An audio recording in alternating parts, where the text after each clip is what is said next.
بندہ بیوی کو جھوٹ بول سکتا ہے. کسی مومن نے میسج کیا مولانا اب بیوی کو کون کون سے جھوٹ بول سکتے ہیں؟ ہاں تو مطلب ساری مجلس نہیں سنتے، جو کام کی بات ہے وہ لے لیتے ہیں. وہ گھر سے فون آیا ہمیں، ظاہر ہے وہ ڈیلی ٹی وی پہ مجلس چلاتے ہیں، ہمارا بیٹا 6-7 سال کا وہ بھی دیکھتا ہے. تو کہا وہ آپ نے اس دن مجلس پڑھی والدین پہ یہ ہے کہ بچوں کی شادی جلدی کروائیں.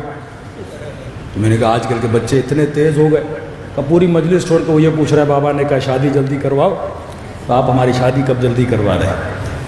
تو آج کی نسلیں بھی اتنی تیز ہو چکی ہیں، بچے بھی اتنے تیز ہو چکے ہیں.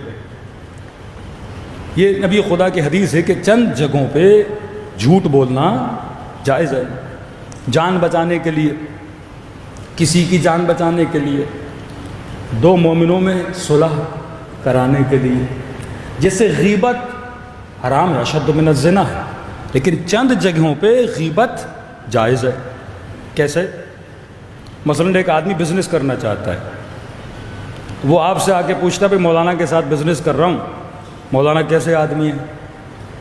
اب آپ کو پتہ ہے مولانا 6-7 کے پیسے کھا چکے ہیں ابھی تک، ہاں؟ اور آپ بولو نہیں میں غیبت نہیں کرتا، بھائی تیری مرضی کر نہ کر.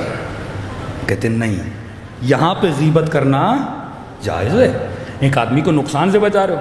ایک آدمی آپ سے کہتا ہے میں بیٹی کی شادی کروا رہا ہوں، فلاں لڑکا رشتہ لے کر آیا ہے، آپ کا بیٹا اس کے ساتھ پڑھتا ہے، آپ بتائیے کیسا آدمی ہے؟ آپ بولو نہیں میں تو بڑا مومن ہوں، میں غیبت نہیں حسن ظن کروں گا، بہت اچھا لڑکا ہے.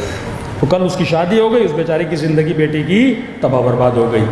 ان مسئلوں میں جہاں بزنس کا مسئلہ ہے، رشتے کا مسئلہ ہے، کسی مومن کے نفع نقصان کا مسئلہ ہے. ایک بندہ سفر پہ جا رہا ہے، آپ سے پوچھتا ہے ڈرائیور کیسا ہے بھائی؟ آپ بولتے نہیں میں غیبت نہیں کرتا. آپ پہلے جا چکے ہیں، اس کو راستے میں نیند آ گئی اور گاڑی کلٹی ہو گئی. آپ بولو گے میں غیبت نہیں کرتا، وہ مومن کی تم جان لے رہے ہو. تو ایسی جگہوں پہ غیبت کی کیا ہے؟ اجازت ہے، جہاں عقل اور شرع اجازت دے. بالکل اسی طرح جو جھوٹ ہے، جھوٹ تو ویسے گناہ ہے، بدترین گناہوں میں شمار ہوتا ہے. معصوم فرماتے ہیں ہمارا شیعہ کبھی جھوٹ نہیں بولتا. بیوی کی بات آئی کہ بیوی کو کہاں جھوٹ بولا جا سکتا ہے. اب یہ نہیں کہ مولانا نے بول دیا جھوٹ جائز ہے تو اب ڈیلی گھر پہ جاؤ تو جھوٹ ہی بولتے رہو. وہ دیر کر کے کیوں آئے؟ جھوٹ بول دو میٹنگ میں تھا. آج دیر کر کے کیوں آئے؟ مجلس میں تھا. پھر دیر کر کے کیوں آئے؟ دعائے کمیل میں تھا. بعد میں پتہ چلے دوستوں کے ساتھ بندہ گھومنے گیا تھا. سارے شخصیت آپ کی خراب ہو جائے گی. جھوٹ جو بیوی سے بھی جھوٹ بولا جاتا ہے وہ بھی وہاں پر ہے جہاں پہ مثلاً میاں بیوی میں جھگڑا ہو جاتا ہے.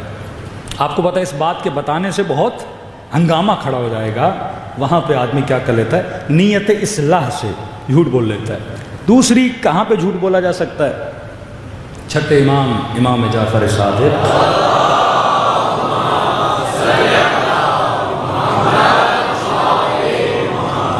دیکھیے مرد جو ہے وہ مینیجر ہے، آپ کو گھر کا نظام چلانا ہے، ٹھیک ہے نا.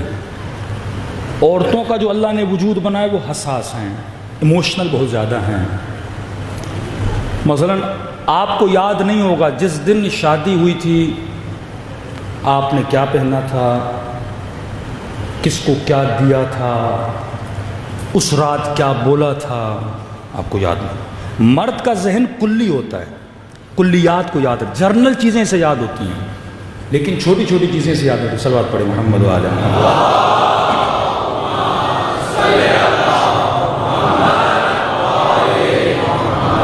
لیکن چھوٹی چھوٹی چیزیں خواتین کو یاد رہ جاتی ہیں. تو آپ کو یاد نہیں ہوگا کہ 10 سال پہلے کیا ہوا تھا شادی میں، لیکن خواتین سے پوچھیں گے انہیں چھوٹی چھوٹی چیزیں یاد رہ جاتی ہیں. اب امام کے پاس ایک شخص آیا، کہنے لگا کہ مولا میری بیوی اکثر مجھ سے ناراض رہتی ہے. تو امام نے کہا آج تک تو نے اسے کوئی گفٹ ہدیہ لے کر دیا؟ نہیں بولا. کہ آج تک یہ بولا ہے کہ تم اسے پسند کرتے ہو؟ اب مرد کیسے بولے یہ جملہ؟ اور یہاں تک امام نے بول دیا. اور وہ تھوڑا امام سے کئی ایسے اصحاب تھے، فرماتے کچھ ایسے لوگ تھے جو ایسے جملے بولتے تھے کہ اہل بیت کے چہرے پہ مسکراہٹ آ جاتی تھی. تو اس نے کہا کہ مولا اگر پسند نہ ہو تو امام نے کہا یہاں جھوٹ بولنا جائز ہے. اگر کوئی پسند نہیں بھی ہے اگلے بندے کے دل کو خوش کرنے کے لیے بولنے میں کوئی حرج نہیں ہے۔ تو ہر شے میں بیویوں سے جھوٹ نہ بولا کریں۔ جہاں پہ مصالحت بندے کی ہو جاتی ہے، فتنوں سے بچا جاتا ہے، جھگڑوں سے بچا جاتا ہے، تو وہاں انسان بول سکتا ہے۔ صلوات پڑھیں محمد و آل محمد۔